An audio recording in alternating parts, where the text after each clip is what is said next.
One shot dalam filem Sherlock ni Malaysia Book of Record weh.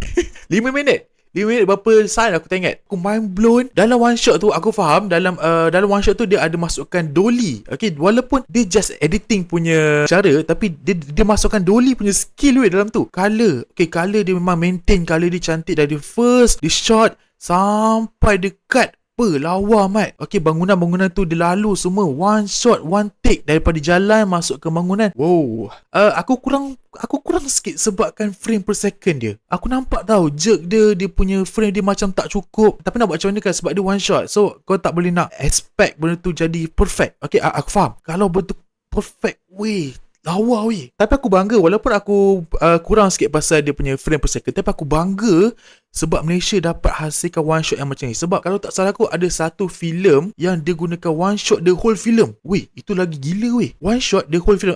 Tak, dia ada cut satu kali. Dia ada cut sekali je sebab masa dia orang shooting tu dia mungkin ada something wrong lah. Tapi dia cut one kali je, tapi the whole film sejam lebih tu one shot. Ini adalah something yang kita boleh banggakan. Okay, one shot ni bukan senang nak buat guys. Siapa yang tak tahu pasal one shot, dia adalah merupakan satu kali take sahaja daripada first sampai ending, dan itulah yang korang akan pakai dalam filem. Okay, tak ada nak potong-potong visual tu yang korang akan guna semasa dalam movie. Just korang main color, just korang main zoom ke apa ke, itu sahaja untuk editing punya part. Dan aku menantikan Eden Teh comeback lagi. Satu filem yang seperti Pascal. Ini Sherlock ni aku rasa filem yang best. Okay, jalan cerita dia bagus, penyampaian dia bagus, dia punya pelakon-pelakon, barisan-barisan pelakon dia pun best, cameo dia, ya Allah, best gila weh. Dan aku harap filem Sherlock ni dapat box office ataupun letup lagi.